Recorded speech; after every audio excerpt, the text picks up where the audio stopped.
I thought emotionally, maybe physically, we weren't, and I'll take full ownership on that one.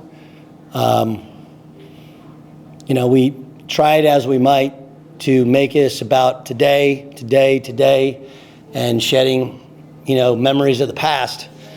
And I'm focusing, so much positivity on today, but we didn't have the juice today, And it's a shame because I thought they beat us with the type of basketball that we played when Anthony was playing, where it's much more small ball, punch it, and kick out, shoot threes. I mean, second half, the crazy part is I thought Jarvis Walker hit one and Zelinska's hit one, which were really tough shots. And those were actually two of our best defensive possessions the entire day.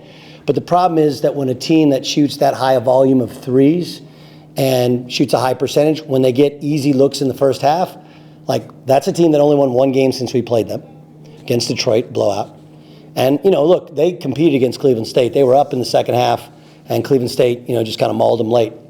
But they're a team that I'm sure teetering in terms of confidence level. And, when the ball goes through the hoop and you make 10 of 14 threes in the first half, the second half, they were just confident basketball players. I commend our guys on fighting up into the end. Our teams will never quit, ever, period, stop, ever. And, if somebody I feel like is quitting, then they just won't play. But I wish I had a better explanation for why they shot the basketball so well, other than I think they were ready, and that for whatever reason, we didn't feel like we had the proper level of energy to play this type of college basketball game. Doug, the last week you said you guys were close. Do you think this was, I know every loss is, a setback, but do you feel like this game was a setback to what you guys were, inching towards? Yes. Without question. And this is no slight at IU Indy. Yeah. It's just, again, we're trying to judge process, and we just, we're playing a bigger lineup than we had played, and they're playing, a relatively small shooting lineup, and a couple of our guys who are getting worn out by guarding big guys are now getting worn out by guarding guards. And it's like, okay, well, I don't even know who I can throw you on. Look, and you guys can feel free to talk to them. I think mentally they're still there. And look, if I'm truly honest, okay, truly honest, I was searching for answers at halftime as to why we were so flat. I guess if I dig into their brains or into their souls, Youngstown State had a little hand in beating us tonight, So they're a spectacular bunch of kids. They really are. And I know every coach says, I got great kids, but I really do. I mean, Anthony Roy has been hurt for a month and a half, and he's helping me with scouting reports. He's giving me his thoughts. He's active and engaged. He's become a great teammate. We're waiting for the J-term grades, to announce. We think we're going to have the highest GPA in team history. These are all good things. And I know only people care about is eventually winning a game. I get it. I do too. I carry this weight because that's the job when you're the head coach. And we had dinner last night at Angelina. And that place has been really, really supportive of what we're done. And, Yonatan's dad is in town for one more day, and he had dinner with us. And he turns to me, and he's a former national team player in Israel, and says, you have very, very good young men. They're very, very respectful. And they are. But they have, they really committed their soul to trying to win these games. And, you're up 17 against Robert Morris and foul trouble, and we just crumbled. And then you're up 10 against Youngstown with 9 and change to go, and we turn the ball over and lose. And, that carries a weight, But we still have good basketball in us. That's a good basketball team in that locker room. I don't take it in a condescending tone, but other coaches that I trust, other coaches around the country, even Sonny has reached out and is like, hey, you're getting better. It's just, first year, better first year than year 5, right? I mean, if it could go wrong. I remember there was a time, it was actually when Anthony got hurt, and then when Rudy got hurt against Michigan Tech both times, I turned to Dennis Harrington, and I just said, are we cursed? And I just think this is, right now, one of those years that we just got to pull our bootstraps, get back to work tomorrow, focus on Cleveland State. They're the hottest team in the league, and they bullied us last time, and we got to be ready to fight on the boards. They're very well coached. Daniil does an excellent job. But tonight, when your team is not, whether it's physically, emotionally ready, like that's the job of the coach. I can't make them make shots, miss shots. I can't. And I couldn't shoot, so I can't really get mad at them when they do. But I can be upset when they're not physically on it. And in guys' airspaces that are excellent shooter. And we just didn't do that. So I have to take ownership over that because that's coaching. But I also take ownership of the fact that the kids fought. And, we talk all the time about let's not get hyper-focused on the scoreboard and judge process. And eventually the results will follow. And I thought they did that tonight by not pouting. There's a lot of teams get down 20 and start firing up threes and stop guarding and playing brother-in-law ball, and those guys didn't do it. So there's fight left in us, but yeah, I would say that this is peaks and valleys. And, sometimes it's peaks and valleys within a game, right? There's a peak with Robert Morris and then a valley. And then a peak with Youngstown State, and then this is a valley. And then it peaked up at the end.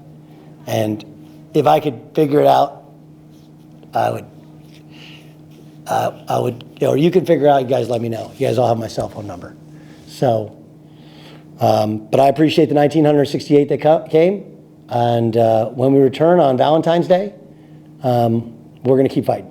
So, I don't know, we talked about this being 3 opportunities to come home, to show we're an improved basketball team, to show the work we've been putting in, specifically the defensive end. And this was a disappointing effort in terms of the intensity. And it's one of those things, like, again, I want to make sure that I'm smartly critical of Yonatan. I know people have made a big deal. He's 23 years old, and he played, first and second division, as a backup in Israel.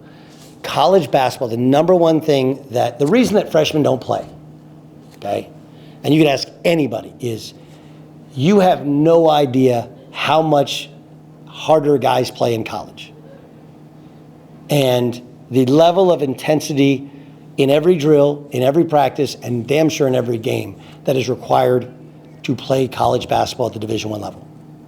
And no matter how much we tell them, it's really hard for us to replicate in practice because all those guys are freshmen and they just can't replicate that type of energy. And then, now 3 and 6 days, you got to get dial back practices. So you can't. So Yonatan, I felt like he was playing kind of old man Israeli ball, right? We're like, let's walk it up, let's throw it inside, let's whatever. And they punched us in the mouth with a couple quick threes, and then, he got fouls on a random moving screen, which he wasn't even screening, but he just really struggled to cover. And then, once he decided to play and woke up, he was actually really good. For a man his size, he moves very well. And he's not the only one. But again, that's the thing with Mac, with Jeremiah, and with Yonatan. That's 3 of our starters, and then Marcus is 19. But those guys, sometimes it just takes them, 5-10 minutes to go like, oh, hey, we're in a real college basketball game. And this team didn't miss. Like, that was an amazing shooting display. So we got to do a better job of getting them emotionally and physically ready to play. How have you seen Jeremiah kind of grow into that Division I basketball player that, you recruited? He's doing well. I mean, I probably was a little too hard on him in the first half and sat him a little too long in the first half. And maybe that's a little bit why I got away from us. Part of it was I felt like he was leaving himself in some weird spots driving to the basket when the reads were there, and he gets caught sometimes with the previous read being the read instead of reading the actual play. But he's really grown. And, you know, it's interesting what he made. He made 2 of his threes today. And, you know, I have not said, when he was like, what, one of his first 17 or something like that, and he's a good shooter. So I never said anything to him. I just said, hey, dude, we're going to be I want you to shoot kick-out threes, not first side threes. And he never talks back, ever. And he doesn't know a ton. He's just kind of organically played basketball. His dad was a basketball player. He's worked on his game a ton. So he's got a really good finishing package. He's got all the kind of, excuse my language, he's got all the shit to his game that you need. He just doesn't necessarily know when to do what. So you have to coach him on everything. But if you coach him on something, for the most part, he doesn't make the same mistake twice. So in terms of spacing and footwork, like he loves it. And, you know, they're all, like, again, I tell you, I got great kids. Like, Marcus Hall apologized to me at halftime. Jeremiah will send me an apology every time we lose, you know. He is a phenomenal young man. And, you know, we want to coach him here for the next 3 years. So we'll see. But he has improved steadily. And, you know, he's really smart, right? Like, he wasn't hitting his jump shot forever, so he didn't shoot him. You know, he didn't shoot him. And literally never talks back. Never a day where his attitude wanders. There's times in which he doesn't have it, you know, and there's been a couple times when heavy minutes, you know, suddenly he's had some sort of injury in practice, and we're like, come on, dude, just tell me you're tired. But for the most part, like, he's a stud. And, you know, this is his first real basketball. Like, keep in mind, OTE, and I'm not knocking what they do, but I mean, it's playground ball with great talent. And they run like really quick actions. Like, that guy's a good coach. Okay, he's coached Division II level. They run good stuff. And they had us all spread out. And one action that we were a little concerned about, they hit like 3 threes on it. And we didn't react well to it. But if you watch on the things that we're coaching him on, Jeremiah Johnson specifically, like, he's really improving. We've talked to him about he has the longest arms, best activity. He should be a really good defender. And inside of 5 feet, he still struggles. But on the perimeter, he's really improved he impacts the ball. And, you know, we wanted to play a different style of man-to-man to start the year, but we just don't have enough athleticism to play that way. And Jeremiah, who is athletic enough, wasn't there yet in terms of understanding the intensity you have to play with. But he's getting there. And if you threw on his tape now, as opposed to his tape a month ago, you'd be like, that's a better basketball player. So, look, obviously, I'm not prideful of 16 L's in a row in any way. But I would say that Marcus took a step back tonight, but he's been a better basketball player. Rudy's playing some of the best basketball of his career. Jeremiah's improved. Mac Recchi, we're getting more out of Mac Recchi than anybody thought possible. And, you know, we got to figure, and Ryan Wade, look at how well he's playing, you know, as Ryan Wade, a guy who he's been through everything. And he had every right when he wasn't playing to pack it in. But he's an amazing young man. So we're getting more out of these guys. We just got to get more out of some of the other guys. And then they just have to be physically and emotionally ready to play defensively. What's your philosophy around pulling guys in and out of the game, or subbing guys in and out? Is it Which sub? What's that? You ask me which sub, and I'll tell you. I don't have one specifically. It just seems like if they mess up, their leash is a little shorter in the game. Is it the process behind it? Like the process? Okay, I'll go through the subs in the first half. I didn't think Yonatan was ready to play. Guy hit him for a couple threes, and he was just kind of walking around on offense, and we had no offense because he was kind of standing there with his hand up, not where he was supposed to be. So we struggled offensively, which is where, you know, when they play small and we play big, we should beat them, okay? And then defensively, he was hurting us. So that's why he subbed out. I thought Jeremiah hurt us a little bit with his defense and some of his decision-making in the first half. That's why he played less. I tried to play Ben Tweedy with Yonatan because Ben Tweedy is the best ball screen point guard that we have. The problem with Ben is we got caught and cross-matched, and he didn't box out a couple times, and he turned down some open shots, which he's working on his shot, but he's actually shooting a good percentage, and twice corner threes, they were skipped to him, he's wide open, and he didn't shoot it. And like, in this offense, you got to shoot that ball. So I thought that hurt us. Marcus, I probably should have played less, but I trust him so much, and we really struggle to run anything when he's not in. Mac Recchi, I thought he was bad defensively, guarding on the perimeter. He kept closing with his hands down. It's an issue. And then he struggles with conditioning. So each individual one, I would actually say that I let him play through some mistakes. It's more on a case-by-case basis. And again, it's like if we've told you something, like Yonatan, for example, it wasn't just that he was not great defensively to start, but he like took himself. He did what Anthony had done a couple times, where we'd miss a shot or he'd miss a layup, and then he'd lunge at the ball, right? And that's a classic like LeBron move, where you act like you're playing defense, you're really not. And we're not good enough 5-on-5, definitely not 5-on-4 defensively. And we're firing four or five guys back in an effort to be better in transition defense. And we thought that he just wasn't doing what we needed defensively. And then offensively, we have to learn to play through him more. So everybody has a different leash. Rudy, I probably give too much leash to, even though he tires, just because he's an unbelievable defensive player. He's an unbelievable defensive player.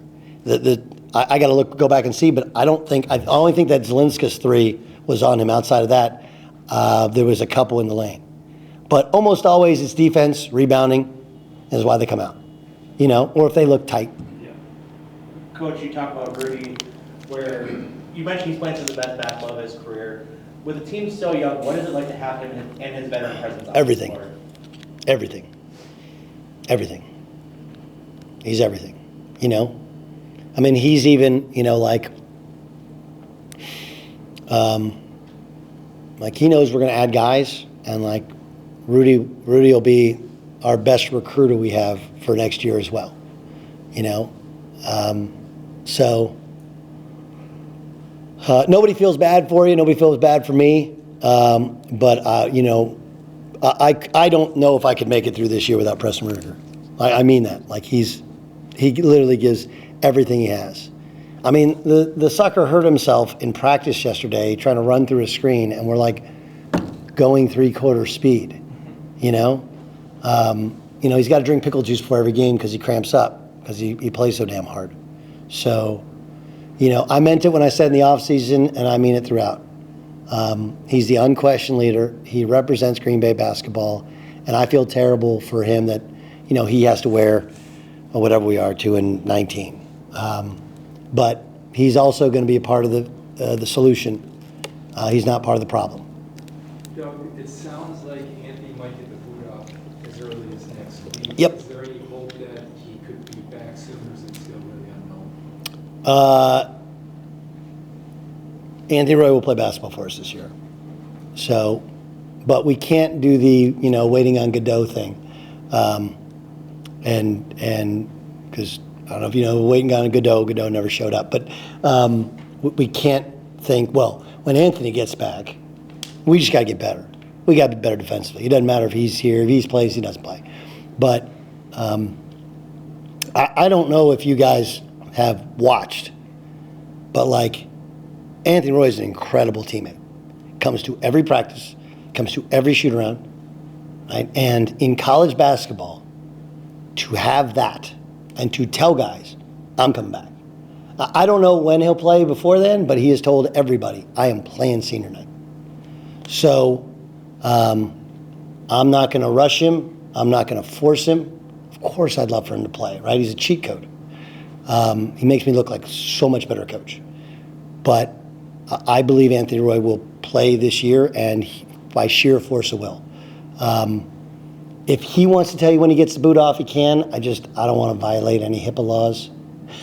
Like, we're already, I don't want to get myself in the firing line anymore. But he's really grown up in Green Bay. And, his dad and I talk about once a week. And I'm going to point this out. He is on the Dean's list, okay? He's on the Dean's list. And we incentivize academics at Green Bay. Okay? And I told him about our academic incentives before he got here. And he calls me and he said, Coach, I've never had over a 3.0 in my life. And I said, you can here. Okay? All it takes is work. You made yourself into an elite basketball player, an elite shooter. That's work ethic. All you can do is here. And he is on the dean's list. And President Alexander actually wrote me a note that I shared with him, and that is absolutely spectacular. And it's true. It's just about Anthony Roy represents what we want to be about, not just as basketball players, but the students that come to GB, which is we want to be a part of your maturation as a human being and change and grow up and then change the world. So, with the new rules, he could play more college basketball next year, and we'd love for him to play for us. We're also realistic about what the world of college basketball looks like. He wants to be an NBA player. I think he is one. But in regards to his timeline, he's going to play this year for GB. And I don't care if he doesn't score a point. Just that alone speaks to the type of human being he is. Doug, how much is this losing streak just weighed on you in your first year, and how much have you learned throughout this process? Okay, first question, how much does it weigh on me? It's a lot. It's a lot. And, I appreciate you guys all being here, and many of you guys have stopped by practice, which is great as well. What I find troubling is, I don't know why bloggers and Twitter like to have fun at my players and my expense, right? Without the context of what's actually happened, It's been a year, it's been a lot of things. But I have learned a ton. And I liken myself to Jeremiah Johnson, only I thought I was more educated on the process, in that I'm not going to make the same mistakes twice. And some of it is it's just out of your hands, right? When you get a job May 15th, this is not complaining or pouting, right? If you get the job in March, the previous year, staff was laid out, portal targets were laid out, in-state recruits were laid out, who's in the program we want to keep is laid out. When you get the job in May, and the kids coming in the portal follow Sonny, right? And one of the elite returners, he put himself in the portal and he got himself paid. There's nothing you can do. And your choices are take the best kids or take guys with a lot of baggage that are in the portal for a reason. They're already in the portal because they want an obscene amount of money that we don't have, and that would completely throw our locker room and our way of doing things off. Or you grin and bear it in terms of guys who don't want to do the work academically, or you take good young kids and you try and figure out who can play and who can't play. And look, we were starting to figure it out. We knew Yonatan was coming. We're help is on the way. Unfortunately, Zay didn't work out, and Anthony gets hurt. But it's no excuse for some of the things we didn't do, in terms of the summer, in terms of the fall, scheduling. And when I say scheduling, it's not just the teams that we played, in terms of too hard to schedule, but also in terms of the travel. Just sometimes that looked like Wright State. Same thing happened at Wright State. And again, in hindsight, why do we do this, to do that, to fly there? You end up leaving your game on the airplane or on the practice floor instead of showing up and giving your best effort. Whereas Northern Kentucky, we got back the juice 2 days later, and we ran out of gas in the second half. And I would guess that some of that was travel, and some of that is you're losing games, and you look up and you stop believing. But I've learned a ton, from scheduling to budgeting to what I am humanly capable of, in terms of radio show and investment there, handling social media, handling players. And the reason that I thought I was a great fit 2 years ago was it was a 4-win team, and the expectations would be reasonable in terms of rebuilding it. And I don't know how many wins would have been reasonable when, for example, DJ left, whatever. But obviously I don't think we're achieving what I think we're capable of. Some of it is injury. Some of it is we didn't do some things early. It's an expression, the sins of the summer are paid for in the winter. We're paying for them.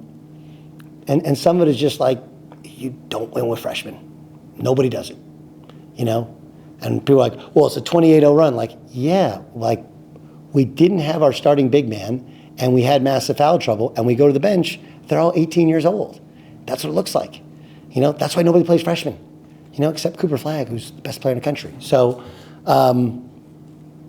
anyway, to answer your first question was, how does it feel? Like the weight is heavy, but I will tell you, like from Cowboy Tim Cunin, who, and by the way, Cowboy didn't come tonight because his dad is fighting cancer, so my thoughts are with him. I know that little DePere girl passed away, which is tragic.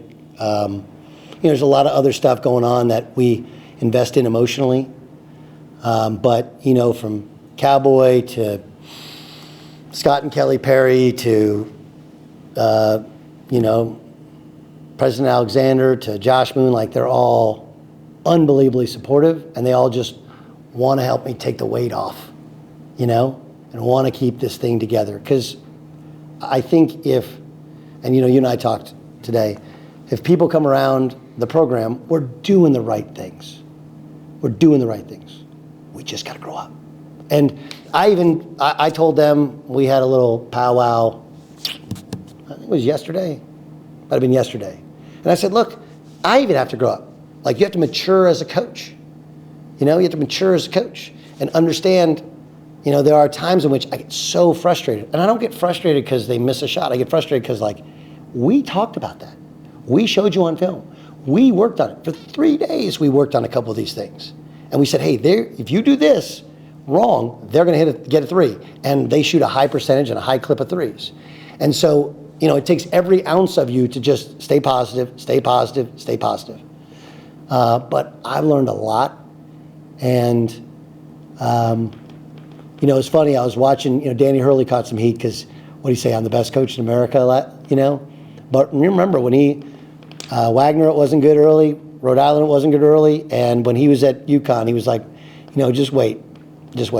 I'm not so bold that I'm going to sit there and talk a bunch of ish on, I think, a really good league with really good coaches, but there are better days ahead. And I think I have guys in that locker room that have played for a lot of coaches, and they wouldn't be all in if they felt like we didn't know what we're doing. Again, we've made mistakes in coverage, trying to implement different, alternative defenses. Okay, and we've played some guys that weren't ready before they're ready. I'm not going to sit here and tell you I'm a perfect person, but I'll tell you a real quick story, and I'm sorry my pressures go so long. My son, when he was in 3rd grade, now I wasn't coaching the team at the time, but they got beat by like 70 in an AAU game to Matt Barnes' team. And we got in the car, and it was at Anaheim Sports Center, which is, I've been there a million times. And he was crying. And I said, how's it feel? He said, it sucks. And I said, yeah. I said, okay, so we got 2 choices. We can quit, or you can trust me to fix it, and I'll build the best team in Southern California. And I did. And I know this is a much higher level. I know it's much harder at the lower mid-major level. I understand, fully respectful of it. But we're going to fix it, and we're going to be a good basketball team.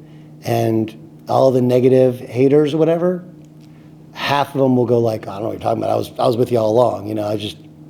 I had a guy post a story on a website that I'm really good friends with the owner of the website. And I don't care, but a friend of mine at home, he did that thing where he sent it to me. And like, I don't even know the guy. And I just emailed him like, hey, you want to call me? And I said, hey, well, I saw what you wrote, but what'd you think of the game? And he was like, well, I didn't see it. It's like, oh, well, what'd you think of Friday's game? I was like, I didn't see it. I was like, so what's the point of writing that we had, whatever, 90% win possibility with up 10 with 9 minutes to go if you didn't watch the game, other than just like to dogpile on me? Like, did I do something wrong to you? at some point, right? Like, is this what you did to Dion in his first year? This is what you would have done to Coach Bennett or Bill Self when he lost 18 in a row in his first year? Like, he's like, well, you're famous. I was like, okay. So if you want to do a hot take that I don't know what I'm doing, that's cool, but maybe watch the game. That's why I know you watch every game because you post afterwards, right? I actually watch it because I'm interested in like how you perceive it. So look, I'm not going to make some bold proclamation. I told you, I'm not leaving here to win the Horizon League. We'll win the Horizon League. I don't know how much hair I'll have at that point in time. But I mean, Trevor's got that ball dome rocking. The ref today had a great ball dome rocking. And we'll fix it because we're going to recruit the best kids. And I texted with Coach Bennett today, and he's amazing. He understands that it's so much more about wins and losses. And I said, it's funny you mentioned the pressure because I was struggling with it a couple weeks ago. And really, I struggle with it more at home because there's so many people of the 2,000 people that believe in me and in what we want to do, that I want to give them a win so that when they go to their office tomorrow, they can go, see? But I can't magically make it happen. I just can't. And you can only go to the whip so many times on a horse. And so we're going to love them up, we're going to patch them up, and we're going to go to Cleveland State and try and win a game. And then if that doesn't work, we got the Detroit trip right after that, I think. We have PFW, who's really good and a really hard matchup for us, and then we got the Detroit trip. And if that doesn't work, we'll come back the 14th. We got 3 in a row at home, and we'll win one of those games. So my dad was not perfect. He was not. But if I ever quit on something, it was a non-negotiable that you don't quit. And he built his teams, he built his program, I built my AU program, I'm going to build this program. And it's okay if you don't believe it. It's okay if you go like, yeah, well, they don't know what they're doing, and he does a radio show. Like, okay. Like, got it. Dion does a show, right? Nobody seemed to question them this year when they turned around. Got really, really quiet. And I'm not Dion. I'm not flossing. I'm me. We're going to recruit good kids. The ones that are all in are going to stay. They're going to get better.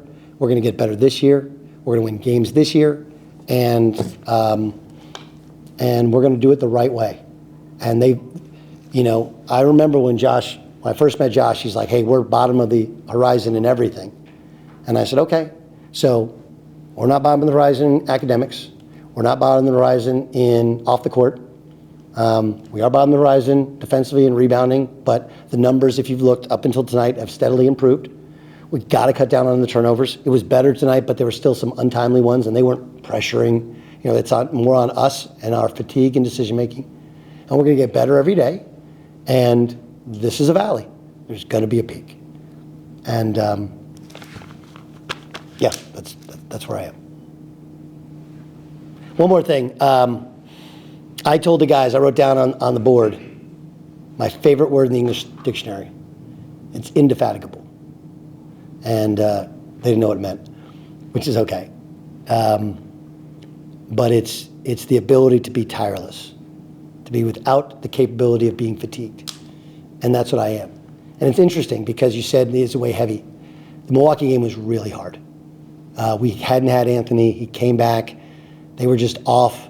I got upset at so many things that we didn't do, but really we got pushed around, and we talked about it, and we showed them, and it still happened. And it was just really, really hard. Sunday was really hard because it was right there for them. But you can't, I can't get out there. Like we have on our bench, we have like Jerry Smith, he was a hooper, right?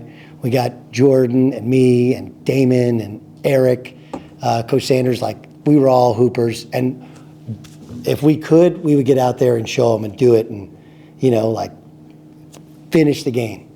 But they're just not there yet. They just couldn't do it yet. And Youngstown had something to do with it. They're a tough bunch. And my personal level of fatigue, emotional, was like I was run on empty, right? And then I woke up the next day and I was recharged. But it's asking a lot of an 18 to 22-year-old kid to go, hey, you got to be indefatigable. You got to fire that sucker back up. And We just didn't have the juice tonight.